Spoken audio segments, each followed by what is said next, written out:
What's up, everybody? My name is Rev. So glad you could join us today.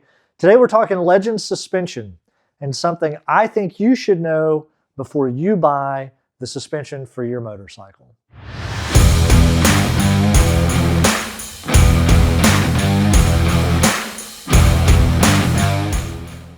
So this is the second bike that I've ran Legend suspension on. It does make a tremendous difference. I weighed a number of options between Öhlins, Fox, even considered the new Screaming Eagle, which is essentially produced by Öhlins for Harley-Davidson. But I had great success with the Legends on my previous bike. So a couple months after I bought the Road King Special, we put the Legends suspension on, and it's worked great. The only thing that's a little cumbersome about any suspension is in order for you to maximize the benefit from any manufacturer, it's necessary to adjust the sag for any additional weight, whether it be luggage or a passenger.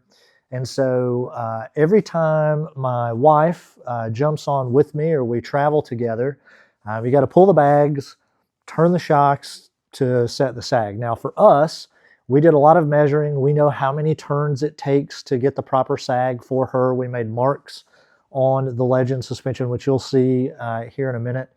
But when we came back from Daytona Biketoberfest, we cleaned the bike up as we always do. We pulled the bags off, and I went to adjust the suspension back to solo setting, and this side cross-threaded. I couldn't get it to move.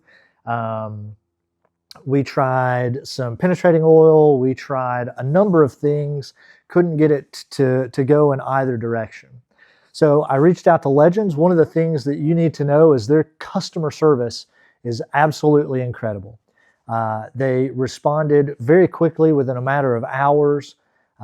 We deduced that it was necessary to send the suspension into them. So for me, it's necessary to keep the old takeoff parts when you do things like this. We want to throw them in the trash or clear them out of the garage, but this is a perfect example for things like suspension, why I hold on to my old parts. So I took the Legend suspension off. I put the factory shocks back on so I could continue riding for the last few warm days of riding season here in North Carolina. Took a couple of days to get the shocks out. Within one day, they had turned them around and got them back. So it was like maybe a week total, maybe not even. And they were able to rebuild the shocks and get us back underway. So what we're doing today is taking the stock suspension off and putting the Revo A's back on the bike. Now, I can be a bit neurotic about these things, but something I like to do, especially on fasteners where we've used Loctite in the past, is I like to make sure they're good and clean before we put new stuff back in. Otherwise, it binds up, it causes threads to get gunked up, and so I'll take a little bit of penetrating oil, just spray a little bit in there, nothing too major, don't want to overdo it like that. And then I'll just take a toothbrush and get what I can. Obviously, you're not going to get all this. A lot of times people will go to a die and try to chase threads in there. And that always makes me a little nervous because we're not trying to cut new threads. We're just trying to clean up what's there. And for the most part, between the front and the back in here, we can get the worst of it and make sure those new fasteners go in nice and smooth.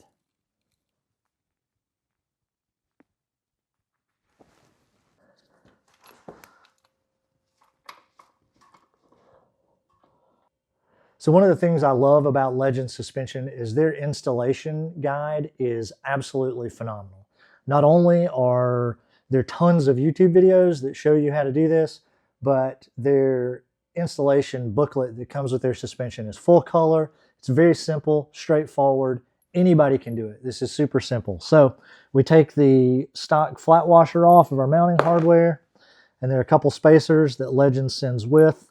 Smaller one goes to the outside, thicker one goes the inside. And then we add a little bit of blue Loctite. Just torque down our bolts here to 50 foot-pounds.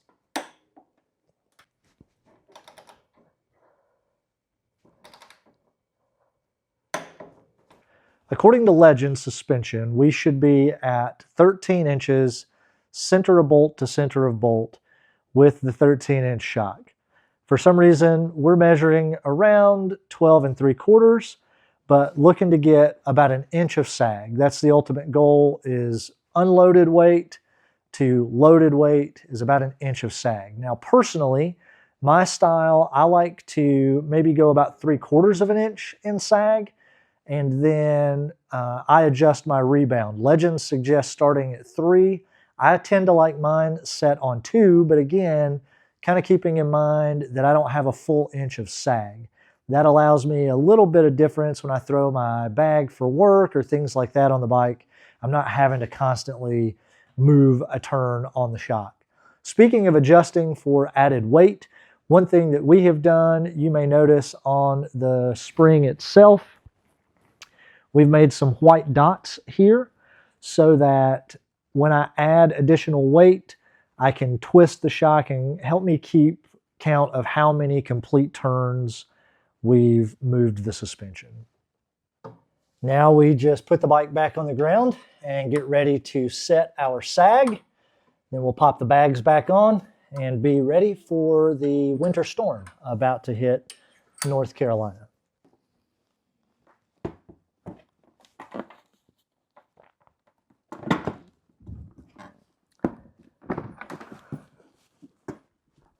Just putting the bags back on here, and reminded me how much I love these bag fasteners from Rick Rack.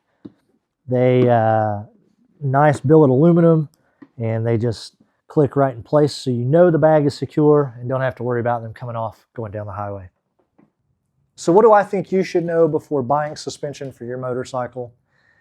Every manufacturer has pros and cons. I have been very satisfied with Legend suspension. I had them on my Softail previously. I have them obviously on this touring model. I've loved the ride quality of both.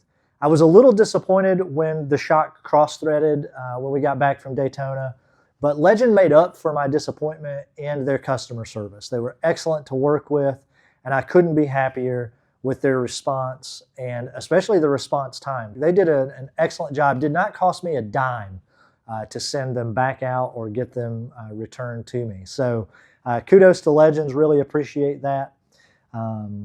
So whatever you choose for your bike, I don't think you're going to make a wrong decision, but do your research, watch lots of videos, get different opinions. But for me, I love the Legends.